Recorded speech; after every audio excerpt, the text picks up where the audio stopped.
And the crew played on. Here at the Apollon, a local theater and art gallery, actors and actresses are busy preparing for their recreated rendition of the famous sinking ship, the Titanic.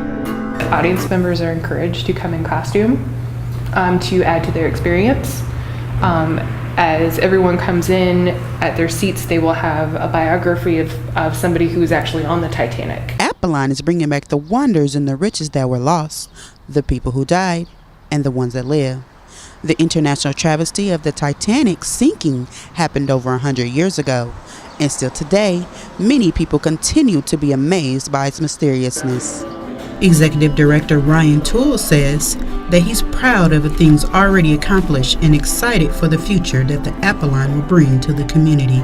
And how do we help folks who don't always have access to art because of economic barriers, because of language barriers, or for a variety of other reasons? How do we help them have a very direct relationship with artists and art making? And so we've started to offer a variety of free art classes here in the space. A night filled with the interactive play along with dinner that might leave you wondering about the Titanic's mysteriousness as well. For the Omaha News, I am Sierra Watson.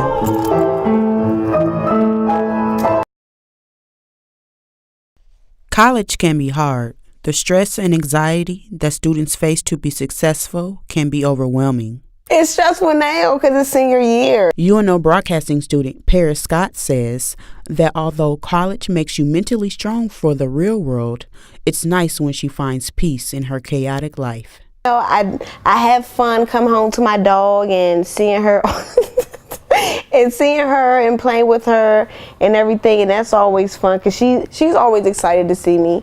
Provisionally licensed mental health professional Scott Penning says that although stress can be good, it's also not meant to stay at extreme levels for long periods of time.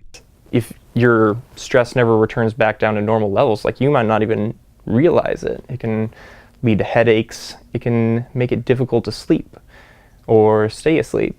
You might find yourself eating more food than normal. You might find yourself eating less food than normal. As final week approaches, it's easy to see the stress and anxiety that anyone has on campus.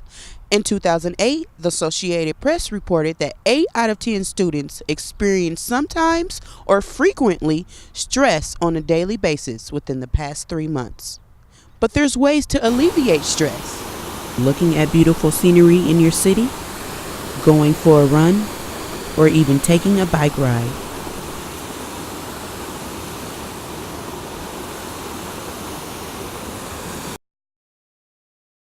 Through the west entrance of the Milo Bell Student Center, beyond the construction, and under the glass-walled stairway, sits the new home to UNO's student government agencies. We have 5 student agencies that are actually under the umbrella of student government. Manager Jessie Hitchens of the Women's Resource Center and the Gender and Sexual Orientation Center says that there is a need for centers like these here on campus. Offices and spaces are so anyone who identifies as a woman is welcome, and who wants to be an ally with women and is about feminism is welcome in the Women's Resource Center. Offices of Gender and Sexual Orientation here at UNO is nothing new. Students, faculty, and staff still hope that they will create not only awareness, but also an open dialogue.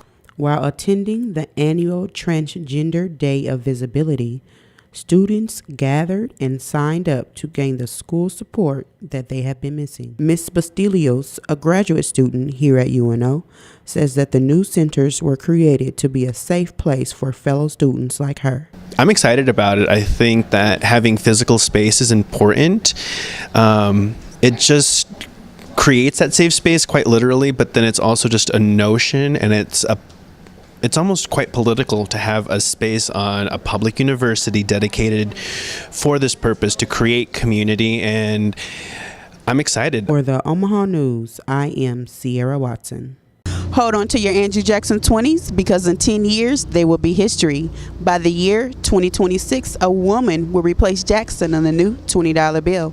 But not just any woman, a woman who was born a slave, a woman who started the Underground Railroad, and a woman who fought for the Civil War. Harriet Tubman will be the new face of grace on the new $20 bill. As busy people, always on the go, we can all be guilty of impatient driving.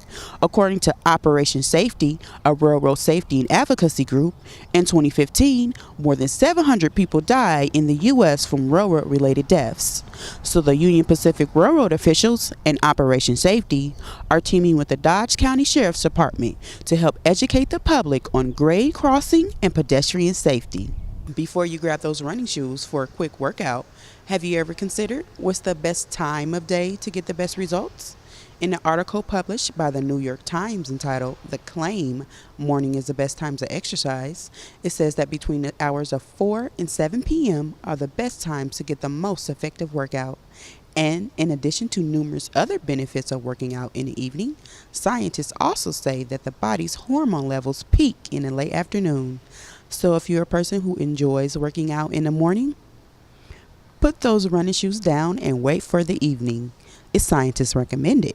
For the Omaha News, I am Sierra Watson.